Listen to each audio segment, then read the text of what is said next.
हे बघ, आता आपण तुझी अँकर लीग शूट करायची आहे. त्याच्यात तू लोकांना आपल्या नवीन शोची माहिती द्यायचीस आणि अशा जागांची माहिती लोकांनी आपल्याला कळवावी असं आवाहन तू लोकांना करायचंस. आणि मग त्या प्रत्येक ठिकाणी जाऊन एक रात्र तिथे स्पेंड करायची आणि तिथलं सत्य लोकांसमोर मांडायचं. आणि आय थिंक तू हे नक्की करू शकशील.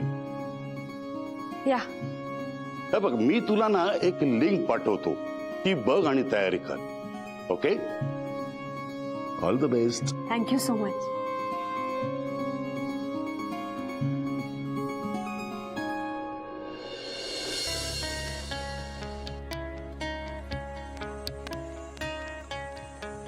खरगी झाली तयारी? म्हणजे तुम्हाला तुला सगळं माहिती होतं?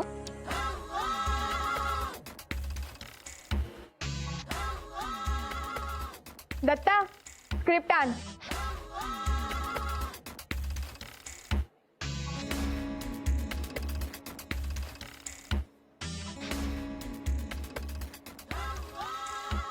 ए राजू, काय फोनवर लागलाय तू?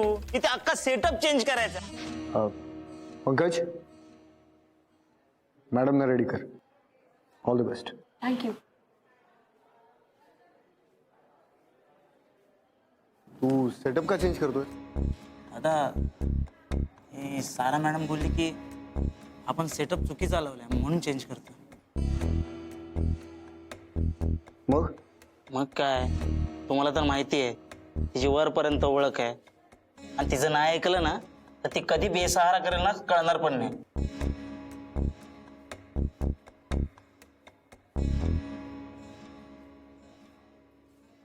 हे बघ,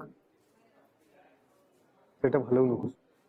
आणि काही करायच्या आधी मला विचारत जा. आणि दादा, मी तुमच्याकडे येणारच होतो, पण काय जरा घाई होती ना. पण काय, त्या गार्गीला नवीन शो मिळालाय ना, आणि त्या साराचा पारा जरा वाढलाय आणि सगळा राग माझ्यावर निघायचा म्हणून घाईत सेटअप चेंज केलं. हे बघ तू गार्गी, तू मार्क देते. हो दादा, हा इथे मार्क आहे ना. गार्गी, हा बघ, हा तुझा मार्क आहे. ये इथे. हा.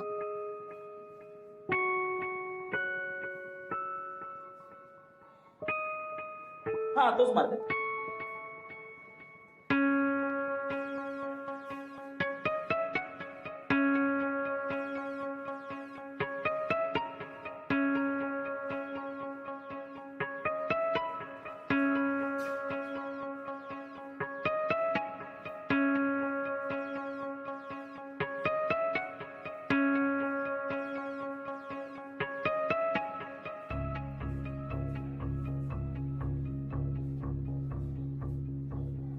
So, are you ready? या. I knew it. तुला एक फ्री ऍडवाइस द्यायची. हो, बोल ना. एक स्टोरी कव्हर केली म्हणून एवढं सगळं काही करायची गरज नाहीये. हे बघ, मला असं वाटतं की तू होस्टिंग सोडून बाकी काहीही कर ना. कारण कसं असतं, होस्टला टीव्हीवर छान दिसावं लागतं. Are you getting it? आणि तशी तुझी इंटर्नशिप कालच संपली. सो आधी रिपोर्टिंग करायला तर शिक.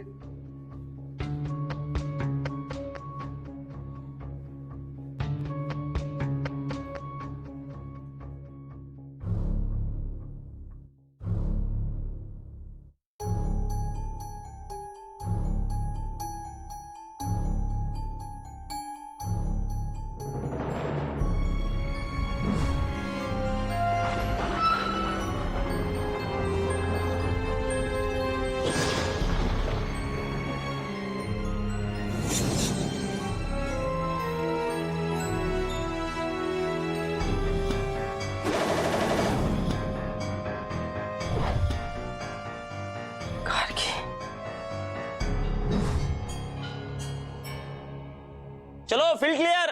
ज्यांचं काम नाही ना त्यांनी निघा. चला.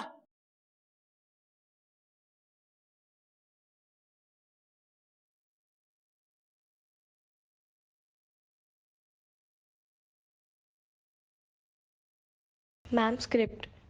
थँक्यू.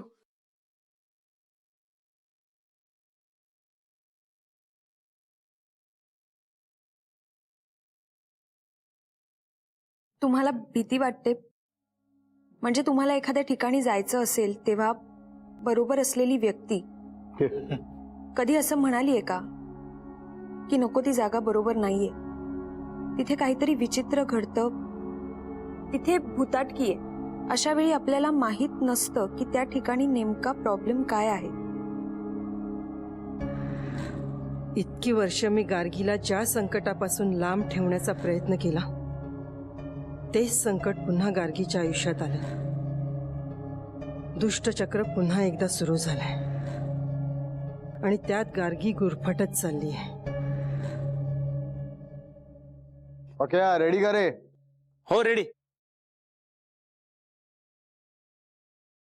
चल गार्गी मार्को रे.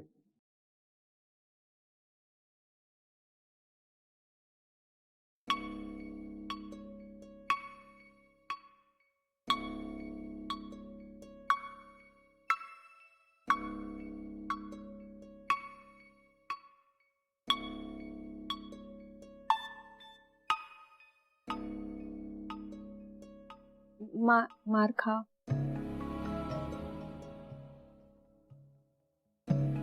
थोडं लेफ्टला घे तिला. काय माणसं असतात ना, मार्कवर उभं कसं राहायचं हे सुद्धा माहिती नसतं त्यांना आणि चालेत होस्ट बनायला. हे असं कोणी उभं राहतं का? रेडी का? हां.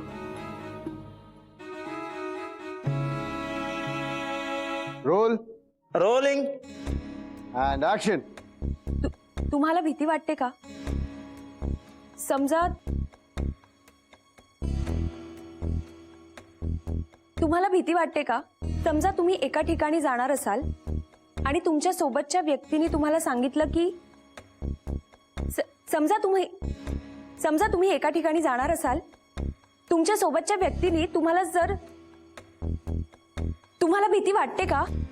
कट कर रे. सॉरी, ऍक्च्युली मी जरा विसरते. लाइट्स ऑफ कर. पाठांतर करून घे. हे बघ रे बघ.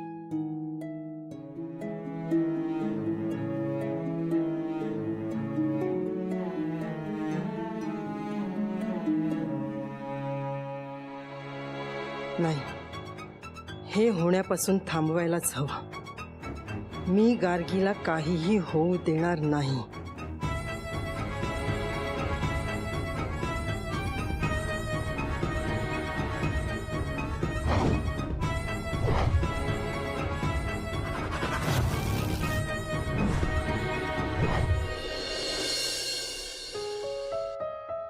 हे गार्गी, अगं तू टेन्शन कशाला घेतेस? बिंदास कर ना.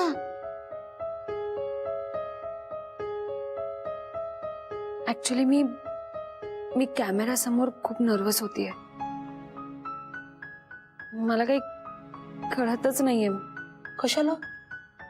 हे बघ, तुला आणि आपल्याला माहितीये तू कॅमेरासमोर पहिल्यांदा काम करतेस, पण पब्लिकला कुठे माहितीये? त्यामुळे टेन्शन नको घेऊस. आणि हे बघ, भले भले ऍक्टर आहेत ना कॅमेरासमोर फापलते, त्यामुळे तू त्याचं टेन्शन घेऊच नकोस. आता कसला विचार करतेस? तुझं पाठ आहे ना, मग चल कॅमेरासमोर उभी राहा.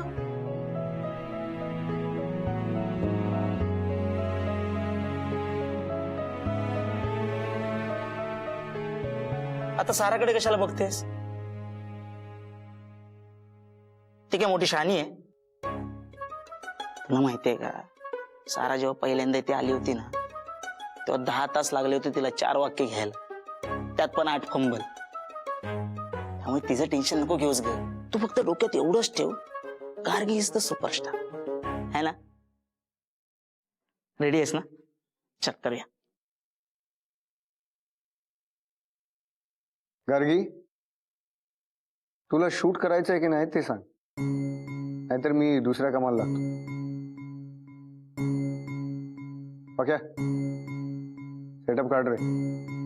एक मिनिट, करूया आपण शूट. लाईट्स ऑन कर. ओके ये इकडे.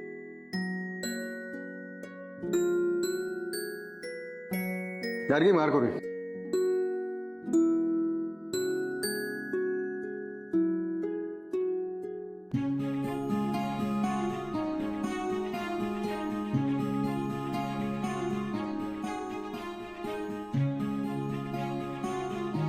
घे.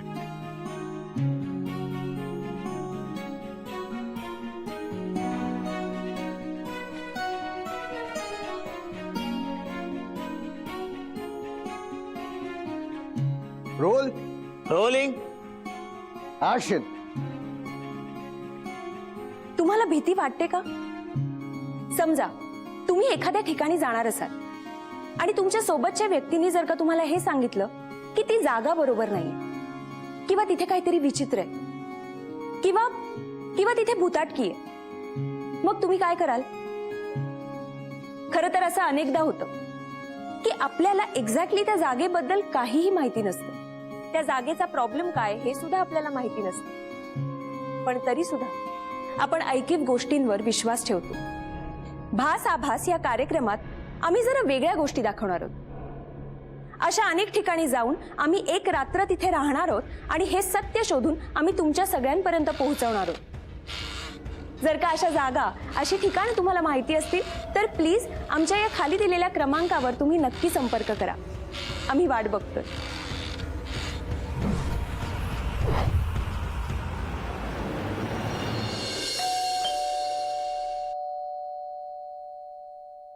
हाय. अरे वा, आज लवकर कमालच झाली. कळतंय मला. सॉरी, मला उशीर झाला. उशीर?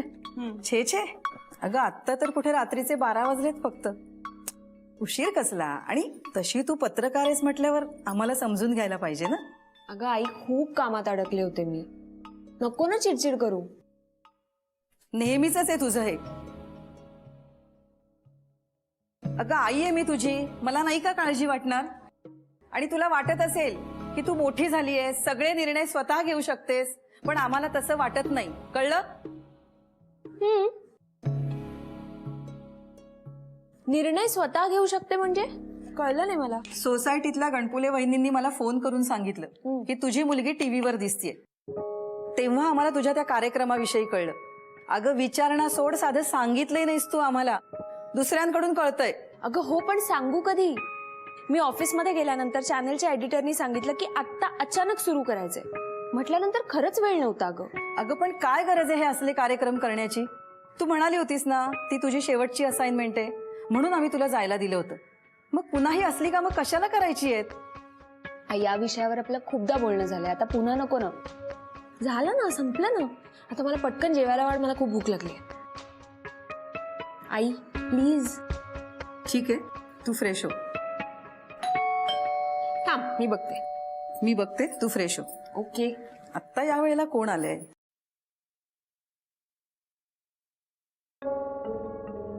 काय ग आत्ता या वेळेला? काय झालं?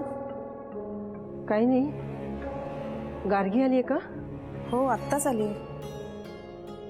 ठीक आहे.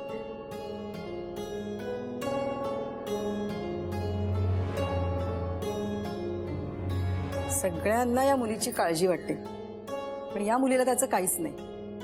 काय माहिती काय होणार आहे.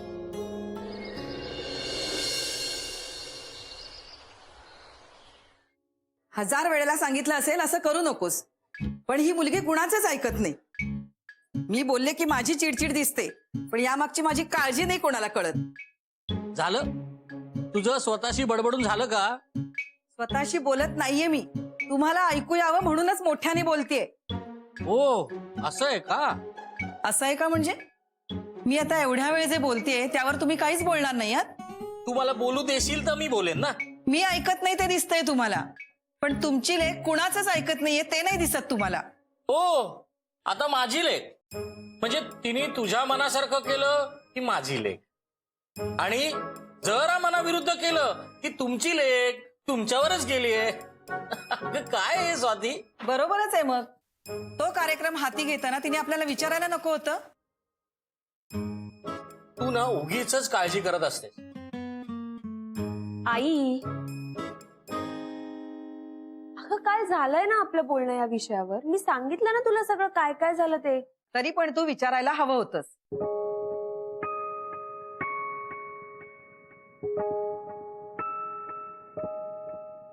राहिलं तिच्याकडून विचारायचं राहून गेलं. अगं त्यांनी काही फरक पडतोय का स्वाती? आपल्याला माहिती आहे ना, गार्गी कुठलाही निर्णय विचार न करता घेणारच नाही. अगं उलट तर आपल्याला तिचा अभिमान वाटायला हवा.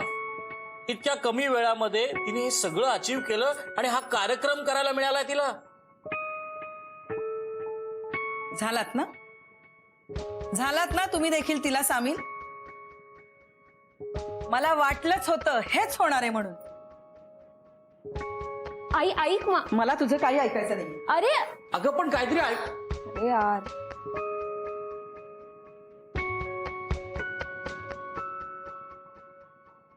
गार्गी बेटा,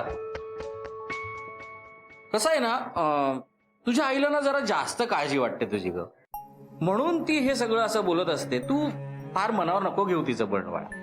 पण तू तुझ्या कामात एकदा रुळलीस, नीट सेटल झालीस ना, की तिलाही या गोष्टीची सवय होईल. So chair up. आणि तुला तुझ्या या नवीन कार्यक्रमासाठी congrats and all the best बेटा. थँक्यू बाबा, पण मी हा कार्यक्रम नाही करणार. अगं पण का? अगं गार्गी बेटा, मी म्हंटल ना नाही की- बाबा, तिची इच्छा नाहीये ना, मग मी नाही करत. नाहीतर तुम्हाला माहितीये ना माझं मन नाही लागणार त्या कामात. अगं पण तिला होईल ना सवय हळूहळू. नको बाबा, मी खरंच नाही करत आहे हा प्रोग्राम. अगं बाळा, तिला होईल हळूहळू सवय या सगळ्या गोष्टींची. तरी सुद्धा मी ठरवलंय की मी नाही करणार आहे हा कार्यक्रम. हो, राहू दे. तुमचं झालं असेल ना, तर आता हे घे.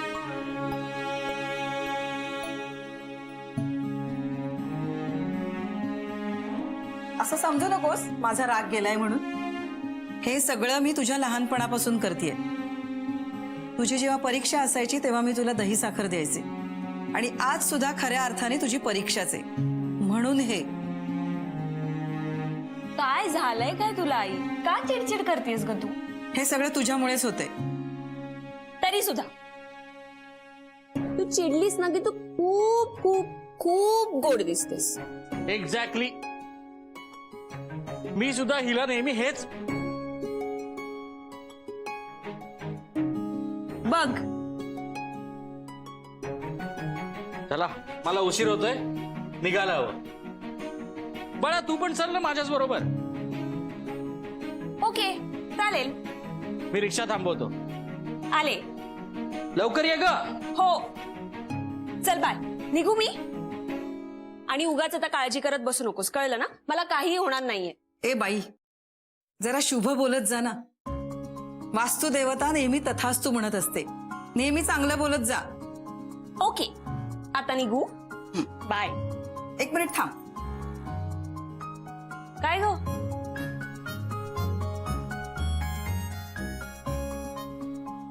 हे काय? ठेव पायवर. हे काय? धागा बांधल्याशिवाय जायचं नाही. अगं पण आई, ठेव आधी पाय. ठेव वर. हा हा हा.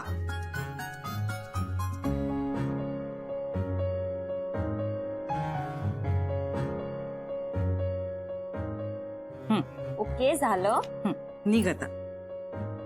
थँक्यू. आता तरी प्लीज काळजी करू नकोस माझी. तू आई झालीस ना, म्हणजे तुला कळेल. Okay bye. सांभाळून जा ग. हो. मृत्युंजय बंगलोची न्यूज ऐकलीस का तू? Yes sir. And sir, it's really interesting. गेली बरीच वर्ष तो बंगला बंद होता म्हणे, आणि तरीही ती मुलगी आत गेली आणि ते सगळं घडलं. आय थिंक सारा कव्हर करायला पाहिजे आपण ही story. I knew it. Sir मला माहिती होतं तुम्ही हेच बोलणार, त्यामुळे मी ऑलरेडी माझ्या असिस्टंटना ती स्टोरी कव्हर करायला सांगितली. Very good. Come on sir, तुम्हाला तर माहितीच आहे मला कुठलीही गोष्ट सांगावी लागत नाही. मी माझ्या गोष्टींमध्ये सॉर्टेड असते.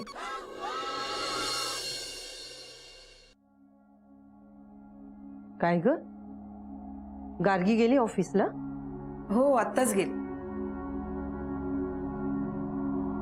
बरं झालं तू आलीस, मला तुझ्याशी बोलायचंच होतं. अगं मग बोल ना, काय झालं? काल रात्री तू पाहिलंस ना गार्गी किती उशिरा आली. आणि आता काय तो कार्यक्रम करणार आहे टीव्हीवरचा, भास आभास. आणि या कार्यक्रमात भकास जागांवरती जाऊन तिला रात्र काढायची. हे सगळं करण्याची काही गरज आहे का? तू बोलशील जरा तिच्याशी? नाही म्हणजे तुझं ती ऐकते ना म्हणून. गार्गी ऑफिसला जाईल, पण ती तो कार्यक्रम नाही करणार. म्हणजे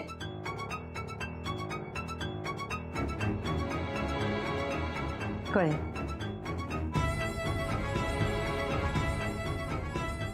मला खात्री आहे मी केलेले प्रयत्न वाया जाणार नाही. काहीही झालं तरी गार्गी हा कार्यक्रम करणार नाही. तुम्हाला खरं सांगू, मला नाही वाटत सारा मॅमच्या शो पेक्षा गार्गीच्या शोला जास्त रेटिंग मिळेल. हे बघ, आम्हाला हे माहितीये की गार्गीनं डबल ग्रॅज्युएट, ती ते करून मग पत्रकारिता करायला आली. तुझं पण तसंच आहे काय? नाही म्हणजे तू वकिली करून मग पत्रकारिता करायला आलाय? नाही नाही ना, मग एकसारखी वकिली काय करत असतो तिची? ती काय वेगळा पगार देते काय तुला? नाही. ही बघ आलीच. कॉंग्रॅच्युलेशन. थँक्यू. हे गार्गी माझ्याकडून पण. Congrats. Thank you so much.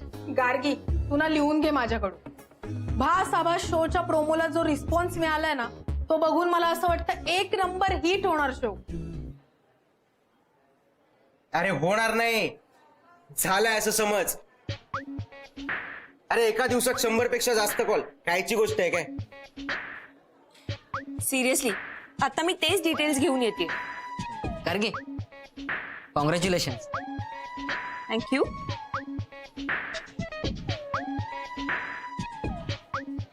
Anyway येते मी, मला तयारी करायची आणि सरांना सुद्धा भेटायचं. आले. ओ हाय, भास आभास शोला खूप छान रिस्पॉन्स मिळतोय, तू ऐकलंस ना? मग मग मग आता जोमाने तयारीला लागायला हवं. एवढं एक्साइट व्हायची गरज आहे का? म्हणजे आता हेही तुला समजावून सांगावं लागेल. आधी शो फ्लोअरवर जाऊ, मग एवढी एक्साइटमेंट आली. या युअर राईट.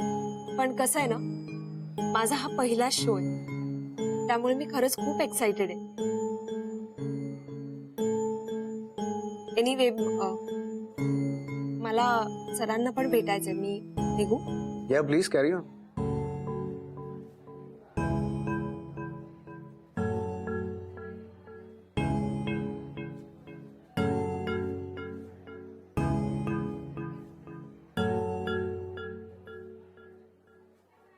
एखादी न्यूज कशी प्रेझेंट करायची हे मला चांगलंच माहिती. मे बी त्याचमुळे मी जे शो होस्ट करते ना त्याला चांगले व्ह्यूअर्स मिळतात. आता भास आभास हा शोज बघा ना, आता हा शो गार्गी होस्ट करते, बट जर हा शो मी होस्ट करत असते ना सर, आय एम शुअर या शोला सुद्धा खूप चांगले व्ह्यूअर्स मिळाले असते. Yes, come in. Good morning sir. Good morning. हाय.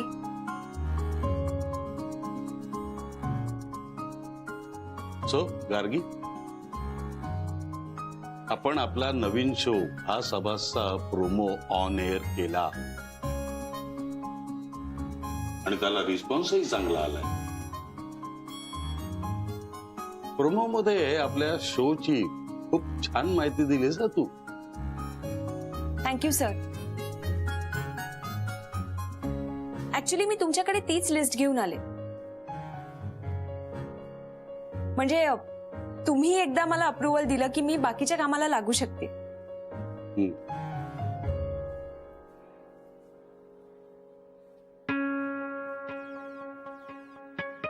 कसं आहे ना गार्गी, मी या शो बद्दल पुन्हा एकदा सगळा विचार केला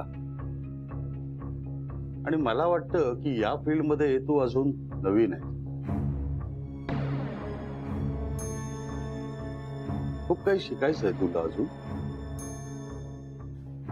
आणि कसं आहे ना की असे शोज करताना खूप मोठी चॅलेंजेस असतात समोर आणि यातला तुला एक्सपिरियन्स नाहीये. आय एम डॅम शुअर या सगळ्या गोष्टी तू लवकरात लवकर अगदी छानपणे समजून घेशील. पण त्यात वेळ जाईल. सो भास आभास होस्ट तू करत नाहीयेस, सारा करेल.